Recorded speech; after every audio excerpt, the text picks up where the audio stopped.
Hello and welcome to GMI, the Guitar and Music Institute. My name is Ged Brockie and this podcast is about all things guitar.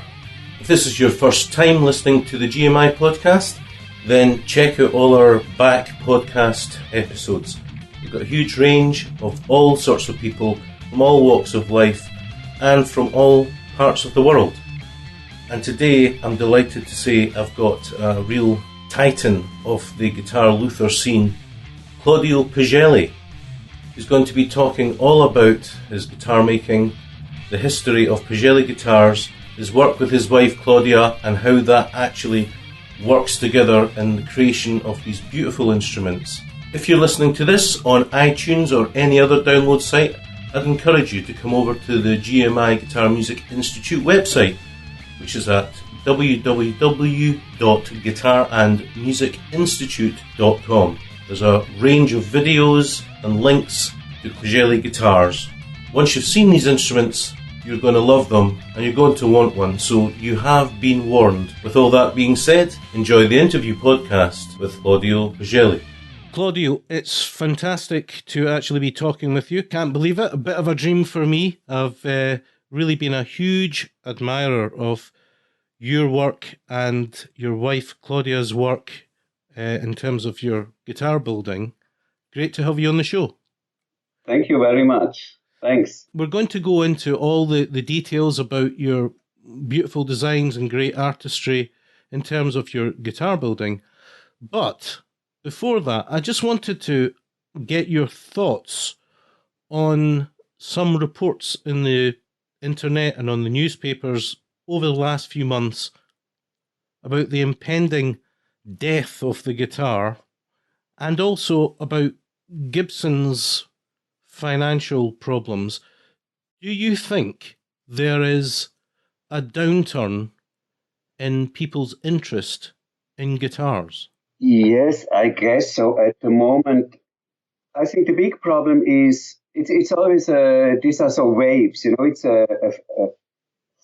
sometimes it's more a guitarist fashion, then it's the acoustic guitar fashion, or the electric guitar, then it's the keyboards fashion, or sequencer stuff. At the moment, yes, I think it's less the guitar. That also can change. It always depending on heroes, what is going on, you know, or if some big industry guys or Walt Disney is investing money into, let's say, like this new movie that was just this how is it called, from this young Mexican boy who is dreaming that he will be a guitar player. Have you seen that movie? Well, I know you're looking for me to help you here, but I know nothing about it.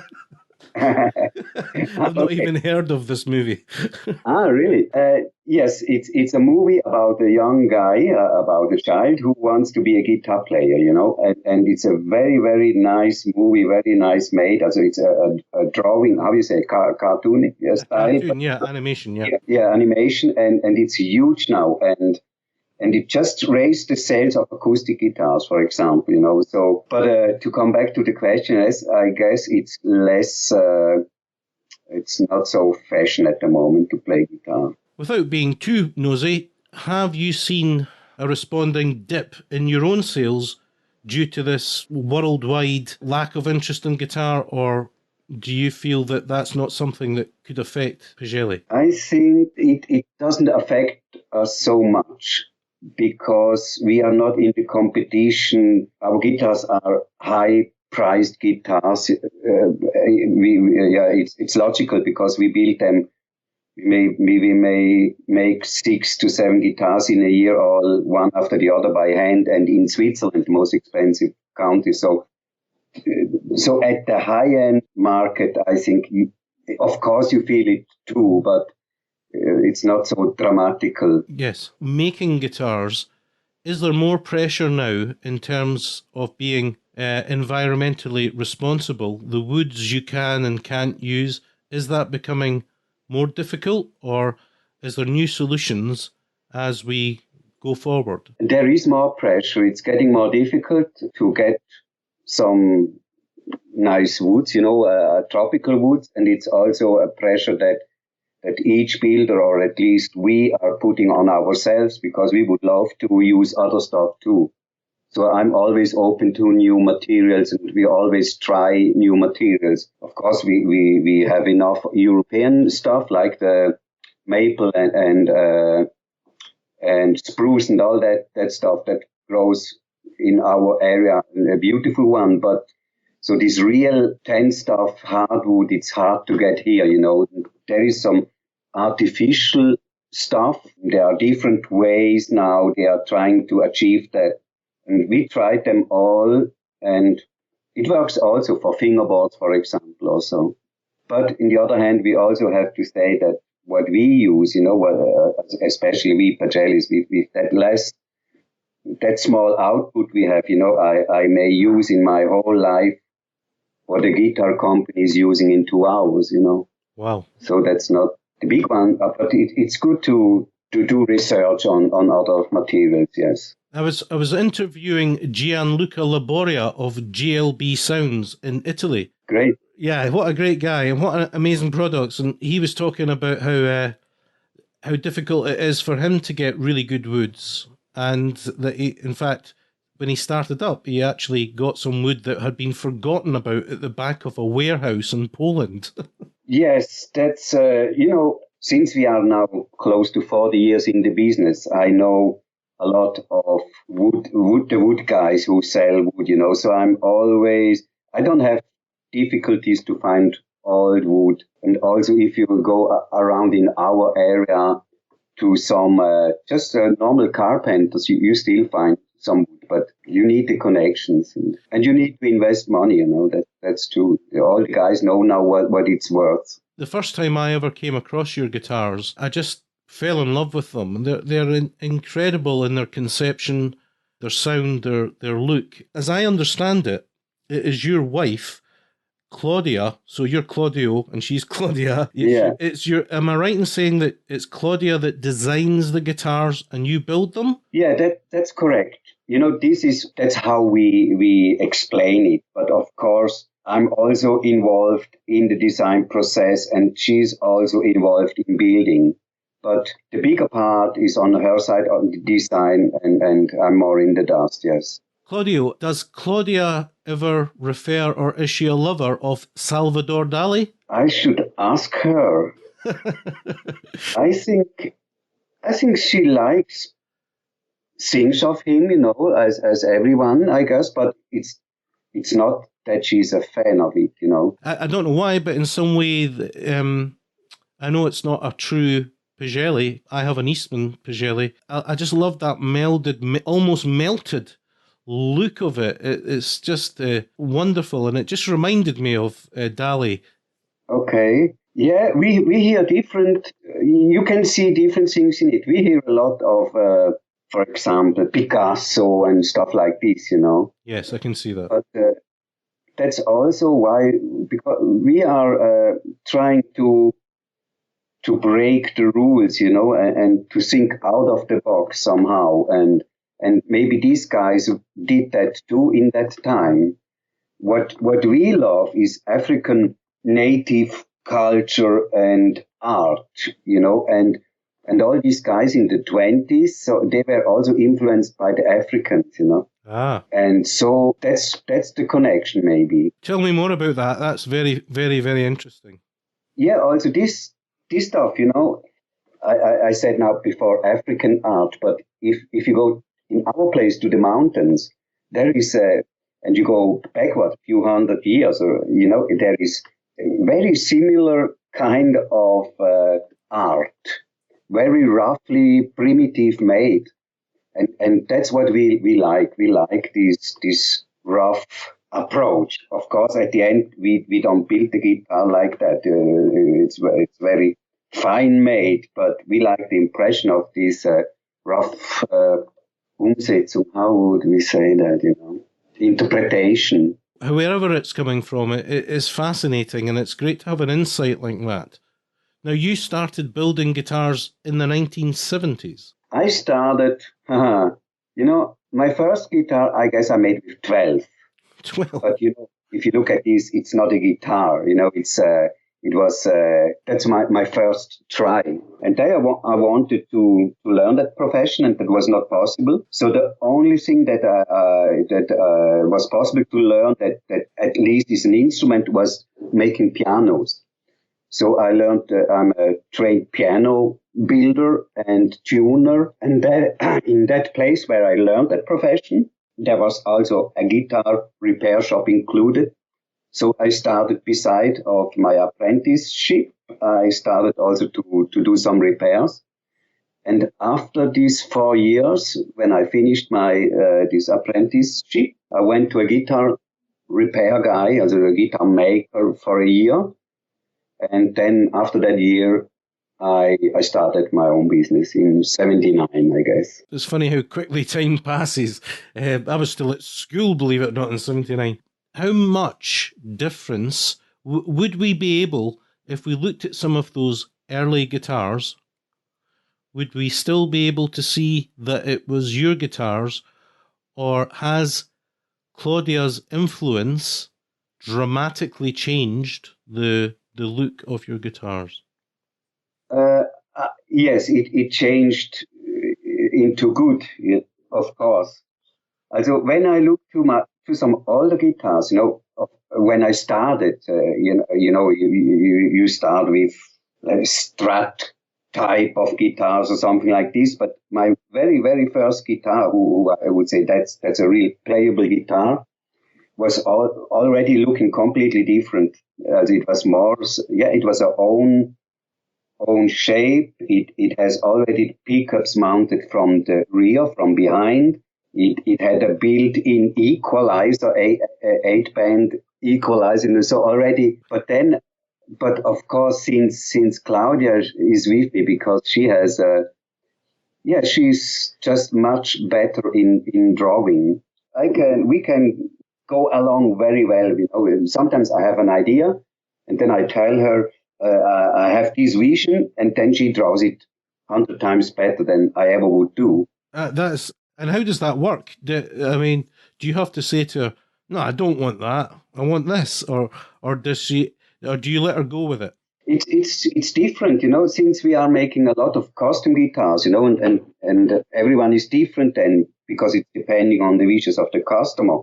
So there are different points to start. Let's say if we make something for us, we just fool around, or I may have an idea for something. I just wanted to tell the newest guitar, but actually I should not tell it. But an example, how can I give you an example? Yeah, it's always different. If a client is coming, and he has no idea, he just wants a guitar. So we have like a questionnaire of 50 questions, where we ask about what movie do you like, or what cars do you like, or are you a guy who likes to discuss, or are you more a quiet one, or are you into gold? Are you into silver? Do you like more water? Do you like more the air, or whatever? Just a lot of questions to have a picture of that guy. And so we start to draw. If someone says he's more a harmonic guy and all that, we would not start to make a very edgy, or how would you say, a square type guitar. It would be more round, harmonic. So it's always different. But sometimes there are guys, and they have seen something from us, guitars we made not for clients, just we made for ourselves, and then they say, oh, I would like to do something based on that shape. And other people, they have an absolutely clear vision of what they want, and then we try to combine the idea of the client with what we do, what we would love to do. We don't make guitars or designs that we don't like by ourselves, So if someone comes and says he wants a Strat, we don't do it. So you're not only building guitars, Claudio, you're social profiling as well. Yeah. We have reactions where some people ask if we are from the Scientological guys, from these guys, because of the questions, but. Right, we've done the 50 questions, and we realise you're a psychopath, so we won't be building you a guitar. Exactly. So, what I'm interested in is, how do you transfer from a picture, a drawing, how do you then transfer that into the dimensions you need? Do you go through CAD software? Do you scan? No, we don't work three-dimensional. And the reason is, you see now drawings on the internet where 3D drawings that are already so planned to the detail, then there is no more room for improvising and also for interpretation. Let's say, we do, as normally we start the drawing by hand. This is Claudia. She's doing it by hand like this. We have the flow, the natural flow, of someone who is able to make drawings. And how many drawings will she make for you for, say, one guitar? It depends. Normally, when we check, let's take a customer for an example. If we checked this guy, and we think more or less we checked him what he would like, we will make about 4, 5, 6 different designs who still are quite extreme from left to right. And then he will choose one of them. So we will refine. How would you say? Yeah, refine. Yes. Yes, it's getting more and more precisely to the direction he likes.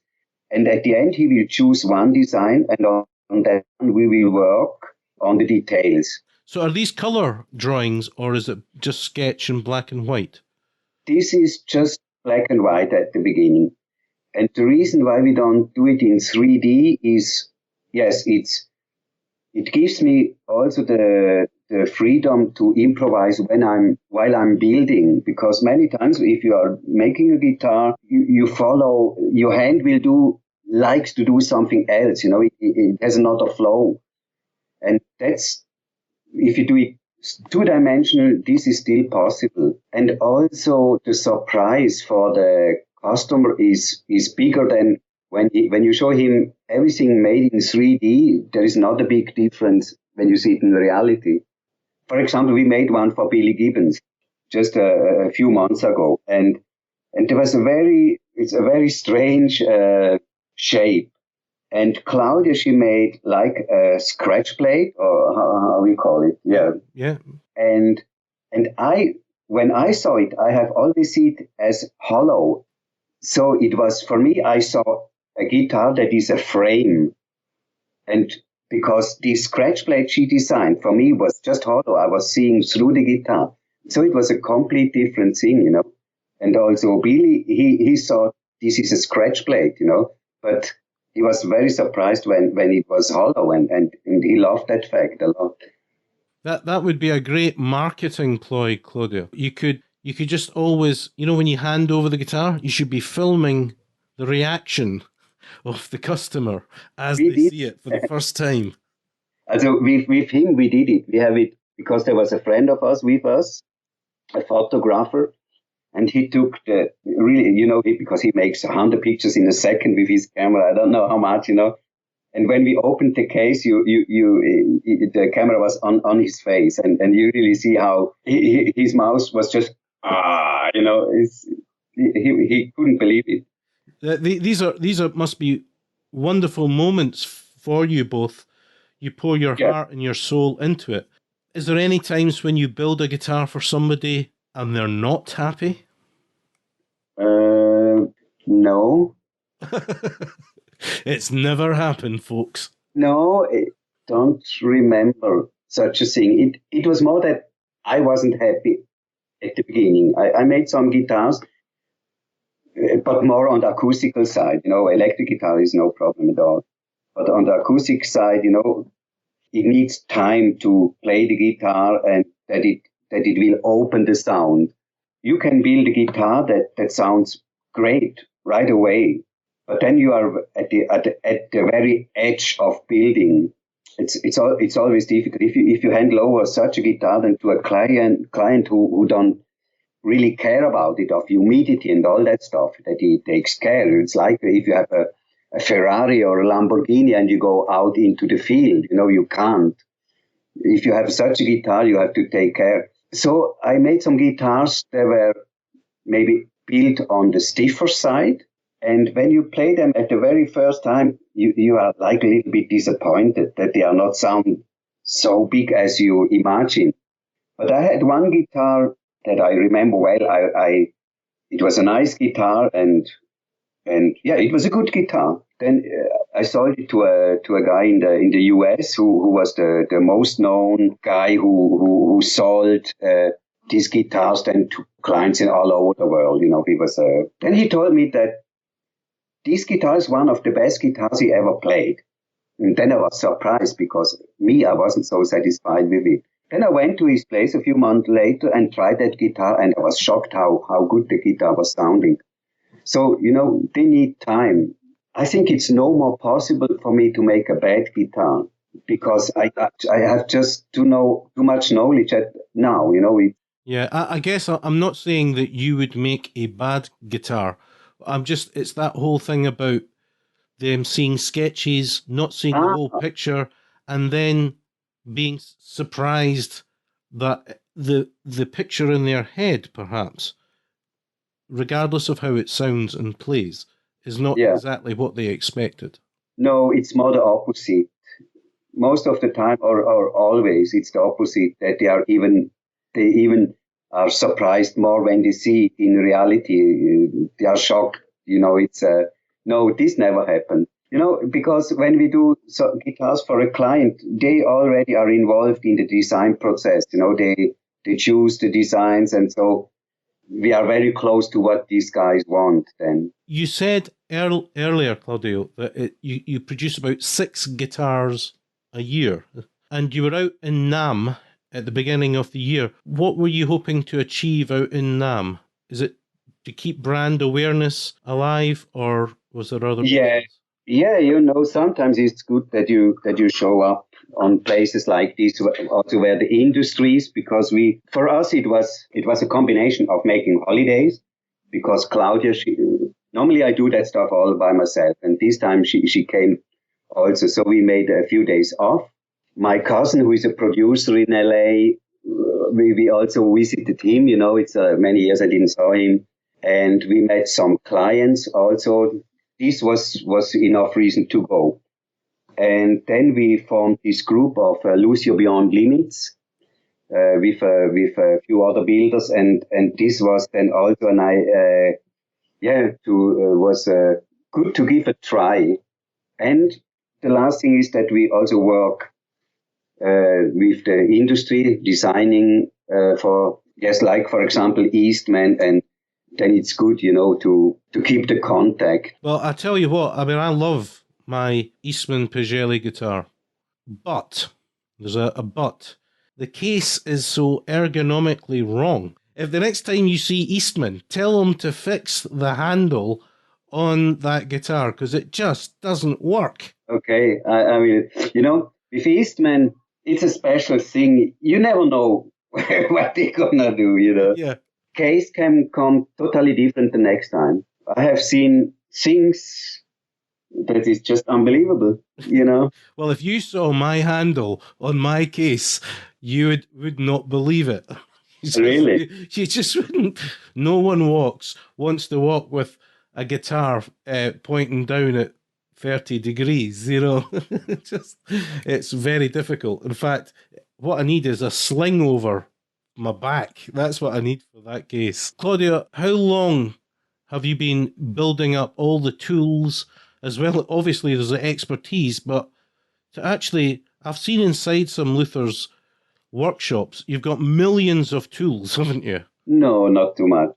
Ah. You know, no. I know other guys, they have about 30 chisels. Uh-huh. I have my 10, maybe, you know, or okay, they have 40 or 50, you know. No, but you know, but you know, if you do, for every step, you know, you have to do something, and after so many years, yes, you collect a lot of stuff. But nowadays, you can buy at StewMac or wherever, you can buy tools for everything and for every stupid little thing you can make on a guitar, you can buy a tool. I do a lot by hand. It's not. Maybe it looks big on the screen, if you do a picture of the shop. But would you ever consider offering people guitar building courses? Have you ever thought of doing that? I don't know. Sometimes I really think, what can I show them? Now you can have a million of YouTube videos, tutorials, whatever, and you can learn that there. And the other thing, what you can't learn, to feel the wood and all that, this is a thing of experience. And how can you train someone, in that direction? I don't know, anyway, if I have the nerves. That would be another thing. Would you always end up shouting your head off? Exactly. Since I'm getting older, I get asked more and more in that direction if I should not pass over my knowledge. But on the other hand, I don't know if... You don't want to give your secrets away, do you? No, this had nothing to do with that. There is no secret, There are no secrets. Okay, there maybe are some small. No, I didn't find the right person, and maybe I will think on that in about 5 years or something like this. When I'm maybe no more able, or I don't know. Basically, a Pagelli guitar is designed mainly by your wife, but with your input, and you alone build that guitar. Is that correct? Yeah. That's correct. And if really in deep trouble, that there are under pressure or so, also Claudia comes sometimes in the shop to sand the guitar or whatever. Also maybe sometimes my daughter, but this didn't happen so much. But yes, mainly it's like this, yeah. The future, what does that hold? Have you got some exciting plans that you can tell us, or perhaps not? Not really. Also, I'm planning to do some special guitars, but it's not ready yet. Also, we are working on an acoustic bass, for example, who will be maybe total something different. Yes. That it exists until now. But there are 2-3 ideas that nobody ever thought in that direction to make it like that. But if it works, we don't know. So, I can't tell you. Maybe we will see. What is the hardest guitar to build? I would say, since I made all guitars, from electric to basses to classical to flat tops to archtops, the most difficult thing is an archtop. To bring an archtop to sound, to make an archtop, it's not such a problem. It needs skills, but to get a good sound of an archtop, that's a heavy thing. Yeah, I thought you would say that. It seems the most involved, and I've looked at some of your various images and all the bracing and everything. It looks quite involved. Yeah, but we did some instruments, like the guitar we made out of stone with a stone top, stuff like this that are then much heavier to make. But this is just in general, I guess archtops is you need most skill. Well, Claudio, thank you very much for giving your time to speak to me today. And I really love just going onto your website and drooling over your beautiful, beautiful guitars. Thanks. We have so much ideas. There will be a lot more to come, but it's also a pressure of economic. We have, if we make guitars for a client, maybe sometimes they are not so extreme guitars because we like to make them the guitars that they want, But if we find time, there will be a few guitars in the next years that will be very, very nice ones, special ones. What you need is a payment plan. That's what you need to offer your customers, a pay-up plan. A payment plan, if we talk financially wise, we would need maybe like in the olden days, when you had these rich guys who supported the painters and all these, the artists, Mäzen we call it, Don't worry, the way things are going in the world, I'm sure we're going back to that. Okay, Claudio, Thanks very much for taking part. So thank you very much, and I hope it's understandable. It certainly was.